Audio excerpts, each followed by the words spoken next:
Salut les amis, l'Eurobasket arrive à grands pas et la Team Upset est là pour vous accompagner. On a décidé de vous parler de quelques équipes à suivre et aujourd'hui, on vous parle de la Turquie. Let's go!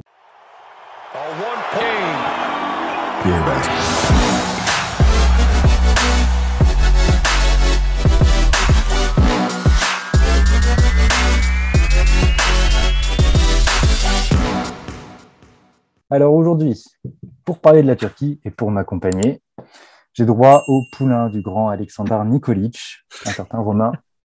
Salut Romain. Salut Mathieu, salut à Dis-moi tous, que le comment ça compliment va? t'a fait plaisir. Oh bah oui, oui, bah, toujours, toujours évidemment. Bon, eh ben, écoute, moi ça va bien et j'espère que tous les gens qui nous écoutent aussi. Alors, on aborde aujourd'hui la Turquie, une équipe qui a jamais manqué de talent, hein, clairement. 14e malheureusement de l'Eurobasket en 2017. Ça n'avait pas été une très belle année pour eux et absente des JO. On reste un petit peu sur notre faim quand on regarde les derniers résultats en compétition. Et donc, encore une fois, à brûle pour point, comment tu les positionnes? Outsider, contender, favori? Là, autant pour l'Italie, j'étais le cul entre deux chaises. Autant là, la Turquie, je les vois difficilement, même comme un outsider de quoi que ce soit. J'ai beaucoup de mal à voir la Turquie faire un résultat à cet Eurobasket. Ah ouais, Ouais. au moins c'est clair. Tu les vois quoi comme une équipe poil à gratter qui va prendre quelques matchs, qui sur un malentendu pourrait passer un huitième de finale et aller en quart, et puis ça s'arrête là, quoi. Oui, et encore, et encore. Et encore. Ouais, Ok. je pense ils passeront forcément enfin, forcément, oui et non. Mais je pense qu'ils passeront peut-être le premier tour, mais un huitième, déjà, ce sera pas mal. D'accord. Ok. Bon, on peut le dire, une équipe qui est quand même construite autour d'un joueur qui est à la fois connu des amateurs NBA et des amateurs d'Euroleague, un certain Exactement. Shane Larkin, naturalisé, top scoreur de niveau Euroleague, qui va être là pour dynamiter une ligne arrière et qui sera probablement la star de cette équipe. Mais autour, en gros, on a quoi? Alors, on sait qu'on va retrouver d'autres joueurs estampillés NBA. Il y a notamment Furkan Korkmaz et Sedi Osman, le joueur Mhm. des Cavaliers. Alperen Şengün aussi. Exactement, Şengün. Et déjà, est-ce que là, ce noyau dur, on va dire, de joueurs qui ont déjà une petite cote, une petite réputation, ça peut permettre à cette équipe, voilà, d'avoir une attaque qui est bien rodée, avoir un petit peu de complémentarité dans le jeu, se trouver sur des systèmes et avoir une base, on va dire, un peu solide, quoi. La base est intéressante. Mhm. Malheureusement, dans les profils, en tout cas dans les intentions des joueurs, les quatre joueurs que tu as cités sont tournés vers l'attaque, globalement. Sengun, c'est jouer avec les autres, c'est être un bon passeur. Euh, mais après, les autres sont très tournés vers l'attaque. Sedi Osman, il avait fait notamment une grosse Coupe du Monde et je crois il était à 20 points de moyenne. Donc on sent déjà les intentions du monsieur. Furkan Korkmaz, il est capable de, pareil, de marquer des points. Larkin, on n'en parle pas. Donc la base est intéressante, mais je trouve que voilà, il va y avoir un gros péché mignon, ça va être la défense, pour moi. Mhm.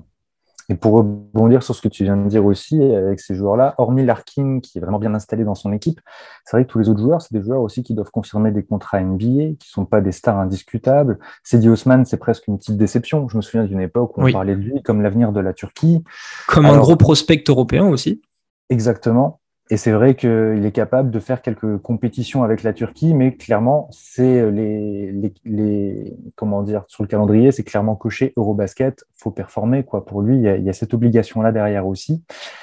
Moi, ce qui ressort aussi un peu de cette équipe, c'est que ben, il y a des disparités de niveau et j'ai l'impression que tous les postes, ils sont pas non plus totalement équilibrés et ça risque de faire mal parce que dès que les équipes adverses vont s'ajuster et frapper sur les zones faibles, sur les points faibles, ça risque de faire un peu mal. Et les rotations, surtout. Et les rotations, Les on a rotations l'impression sont très d'avoir, limitées, hein. exactement, on a un 5 majeur qui franchement sur le papier tient très bien la route, Ah oui, c'est oui. plutôt quali. Mais c'est vrai que derrière, les rotations risquent d'être courtes. Ils ont quand même sorti un gros match de prépa là face à la Slovénie, parti en prolongation, peut-être l'un des plus beaux matchs de préparation avant cette Eurobasket. Mais c'est Perdu vrai que quand ça a même. perdu, après prolongation, Oui. sur vraiment la fin de la fin du match. D'ailleurs, une action mal maîtrisée à la fin qui pourrait aussi traduire le fait que cette équipe risque de rayonner par moment, par séquence. Et puis des fois, on peut avoir aussi, je pense, des grosses phases de vide, des trous un petit peu en termes de création. Maintenant, je voulais quand même rebondir sur la présence d'un coach, Ergin Ataman, qui, et ça, Olivier ne sera pas là pour nous contredire, plus qu'un entraîneur et peut-être un vrai manager. Et je pense que sur ce genre de compétition, très courte, très dense, avoir un gars qui est capable de manager presque plus que de coacher, mais pour faire vivre un groupe, c'est presque essentiel et ça peut être peut-être leur plus belle arme. Oui, c'est clair. On sait qu'Ergin Ataman a ce talent de gérer les groupes tel un manager comme Alex Ferguson, par exemple, en son temps, du côté de Ne parle Manchester pas de United. Manchester, j'ai toujours détesté. Ah, désolé, mais c'était l'exemple qui menait.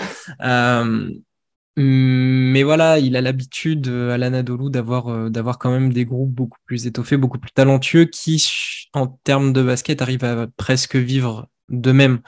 Quand tu as Misic, des Mo Herman, des joueurs très intelligents comme ça, t'as pas besoin d'être un théoricien pour faire vivre tout ça. Et au final, on le voit, hein, le basket de l'Anadolu n'est pas le basket de Jasikevicius, mais il fonctionne très bien parce que les joueurs ont du talent.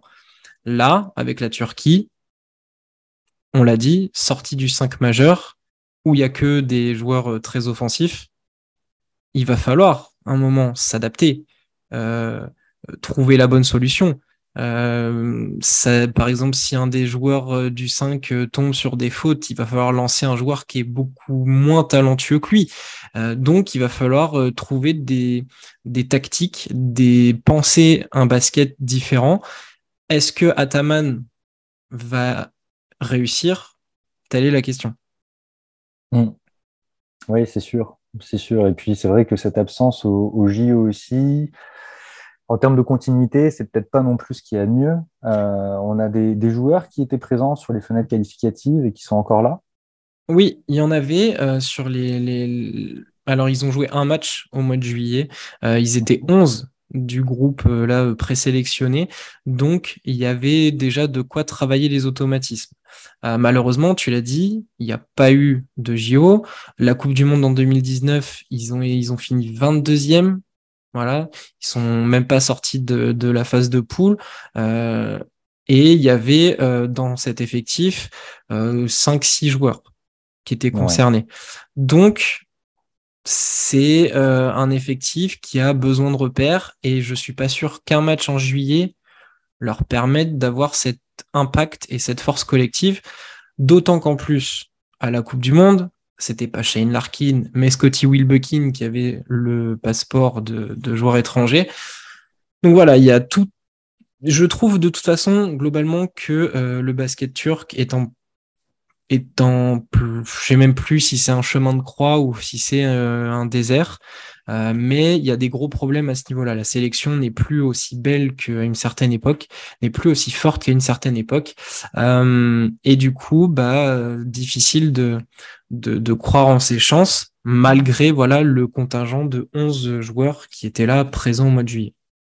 Je déborde légèrement, mais c'est peut-être aussi en corrélation avec le fait que ces clubs turcs sont de plus en plus riches et peuvent s'offrir aussi des joueurs internationaux plus facilement.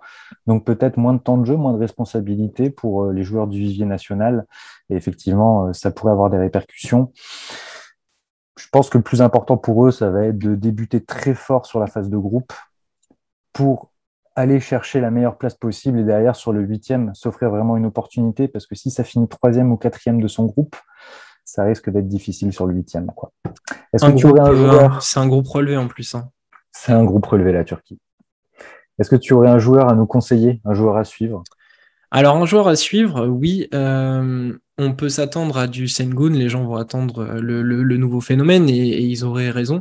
Moi, je suis parti sur Furkan Korkmaz pour une raison, il a 25 ans, il est en train de mener sa petite carrière du côté de Philadelphie, même si, voilà, comme tu le disais en intro, c'est pas des joueurs encore bien installés.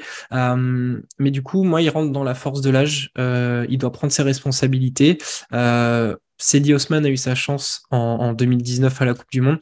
Pour moi, c'est l'heure de Korkmaz. On l'a vu, il a enflammé un peu le match justement contre la Slovénie sur des actions. Il peut prendre le flambeau derrière un Shane Larkin et pourquoi pas créer une relation avec Sengun, justement, tous les deux. Donc pour moi, ce sera Furkan Korkmaz. Ça me fait plaisir de savoir que j'ai une connexion avec le poulain de Nikolic, si tu savais. Parce que moi aussi, c'est Korkmaz. Après, il y a un peu d'affectif qui parle. C'est un joueur que j'ai toujours bien aimé. Le problème, je pense, quand tu arrives en NBA, c'est qu'on essaie de te mettre dans une case. Et lui, c'est la case shooter. Donc, on ne Oui, voit que évoluer comme ça sur la saison. Mais je pense qu'il est capable de beaucoup plus. Et ça sera un facteur X pour cette équipe turque. Voilà. Je crois qu'on a fait le tour. magnifique. Merci d'avoir écouté l'émission. Et puis, bonne Eurobasket. Ciao, Salut. ciao.